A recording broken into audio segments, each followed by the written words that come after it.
In this video we're going to be taking a look at some of the features of the Sicon Barcoding and Warehousing product.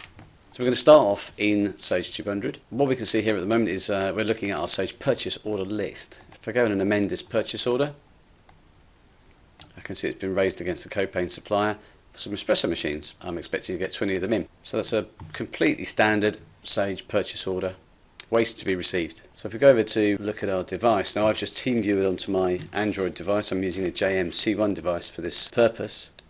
I'm going to go in here and find my purchase order 3332.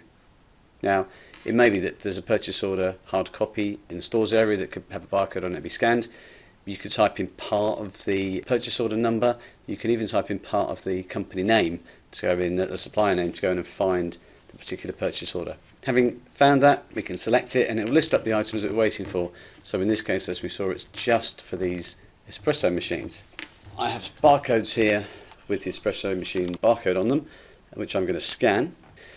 Now, because there's a new product coming in and a new barcode, it says, well, there's the barcode number. I don't recognise that. Would you like to create that as a supplier barcode? So I'm going to say yes to that on my device. So now ask me which item that barcode belongs to. This is really a verification when there's only one of them.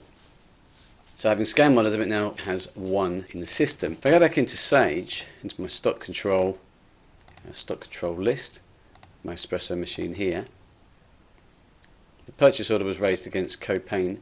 If I go to my suppliers, take a look in here against the barcodes, and that barcode number has been added against my supplier automatically directly from the device. So from now on, that'll be recognised every time I scan it. So for my remaining items, I can carry on scanning the boxes. So I can scan them all in. If there's a very large number, I can be forced to scan at least one to make sure I've scanned the right product. Then I can enter the quantity and then we can continue. Now there's a few options at this point. The camera icon down the bottom of the screen here is indicating that I could take a photo of the delivery note, maybe a photo of any damage to the product. If I do that, that will get stored away into the Sicon DMS product if that's installed alongside the barcoding and warehousing. At the top of the screen here, I can see there's a little checkbox on a clipboard. Now that means this item is going to require inspection when it gets booked in. So rather than the normal put away bins, it will have to go into an inspection bin. Just underneath we have a little label. So if you want labels for this particular product when it arrives, your own labels rather than supplier labels, then you can select this and choose to print them. That can be preset on each of the Sage products so that the system knows as soon as you scan a particular item that it does need to have labels automatically printed for it. If we come down to the bottom of the screen, this particular icon here, if I select that, it will then allow me to print the labels if I need them. I've got two options then for receipt. I can receipt it in the normal way, which means it goes into our put away bin to be put away later, or I can receive it in and scan it directly to a bin. For the purposes of this demonstration, I'm just going to confirm receipt of this particular item. So as per Sage 200, it's going to ask me just to confirm the delivery note number, or the supplier GRN as it's called in Sage. There's my delivery note number. Confirm that this item wants to be received, and there we go, we get a successful green confirmation at the top of the screen to say that's now been done. So if we go back and have a look in Sage, go into our purchase order and we find 3332. What we'll do is we'll view that purchase order. There's our item. So the first thing we can see is that we've received 20 from our order. If I select the line and view that and I go into my deliveries, I can see that that particular line has been received by Richard, all 20 of them, all in one go.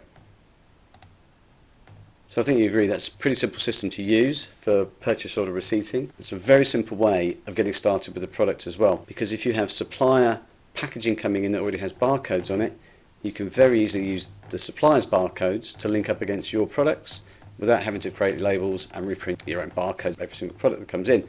So it makes it very, very quick, very, very easy to get started with the product from standing start. No need to import any particular barcodes, nothing special to get you going. And if you have no barcodes at all, one of the particular strengths of this product is that you can actually run everything straight from the device. So here we have 49 items to be received. I'm using this, I'm tapping on the screen. I'm using it really as a small Sage client, if you would, to allow me then to receive those items in. Again, this time I've scanned no barcodes at all, but I'm still able to carry on and do that receipting into Sage. Very flexible, very simple, very fast to use, very fast to get up and running. For more information about the barcoding product and all the functionality, visit the Sicon website at www.sicon.co.uk. On the landing page you'll find a barcoding link. Follow that, you'll find the full helping user guides, information, frequently asked questions, and several other videos that will give you more information about the product. Thanks very much for watching.